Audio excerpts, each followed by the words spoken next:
Hello viewers, today I brought some of the important judgments on Domestic Violence Act 2005 which may be useful for the practicing advocates and also for the JCJ aspirants. In S.R. Batra versus Srimati Taruna Batra, referring to section 17 of 1 and section 2 of S of this act, the Supreme Court held that wife is only entitled to claim a right to residence in a shared household, and this shared household would only mean the house which belongs to husband, or the house which may be taken on rent by the husband, or the house which belongs to the joint family of the husband.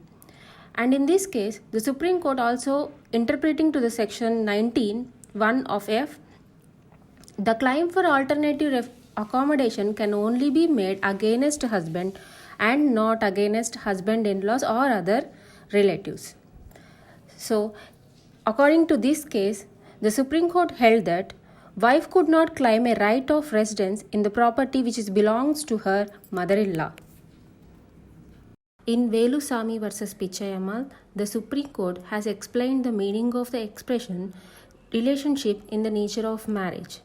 As it is not explained or not defined under the Act, the Supreme Court has explained it. The bench said that not all living relationship will amount to a relationship in the nature of marriage, and it must fulfill the below requirements, and in addition to it, the parties must have lived together in a shared household. And the following requirements are: the couple must have hold themselves out to the society as spouses. They must be of legal age to marriage, that means they must be majors. They must be otherwise qualified to enter into a legal marriage, and they must have voluntarily cohabited and held themselves out to the world as spouses for a significant period of time. Spending weekends together or one night stand would not make it a domestic relationship, or a man has a keep whom he maintains financially and uses only for the sexual purpose or as a servant would not make a relationship in the nature of marriage.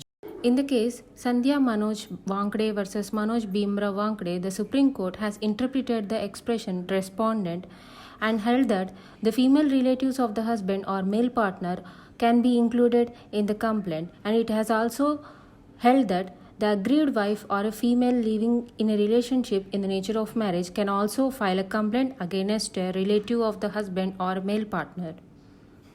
In V.D. Banod versus Savita Banod, the Supreme Court held that the conduct of the parties, even prior to the coming into force of the Domestic Violence Act, could be taken into consideration while passing an order under sections 18, 19, and 20. And even if a wife who had shared a household in the past but was no longer in the same household would still be entitled to the protection of the Act. This case is very important case, Indra Sharma versus V.K.V. Sharma. In this case, the Supreme Court has laid down the following guidelines for testing under what circumstances a living relationship will fall within the expression of relationship in the nature of marriage.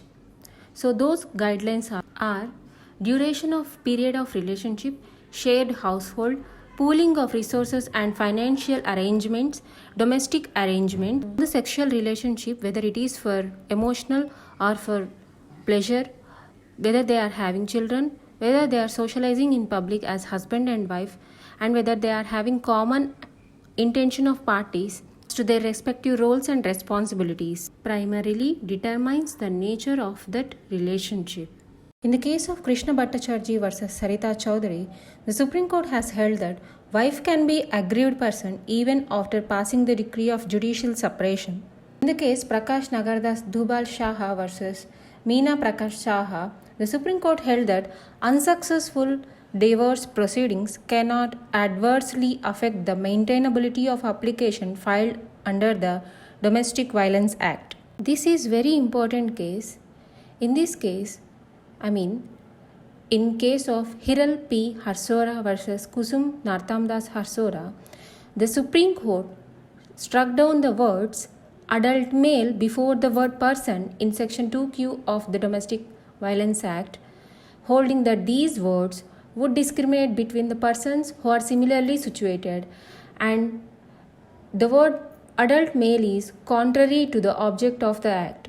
The Supreme Court also said that it may also be possible that a minor member of a household can aid or abet the commission of acts of domestic violence, or who can evict or help in evicting an aggrieved person from a shared household. This is the last case which I have included in this video under the Domestic Violence Act is Lalita Topu versus the state of Jharkhand.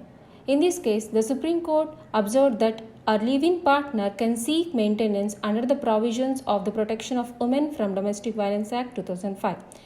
And in this case, the Supreme Court held that Section 125 CRPC does not provide for the grant of maintenance to a woman who is not legally married to the person to whom such maintenance is claimed.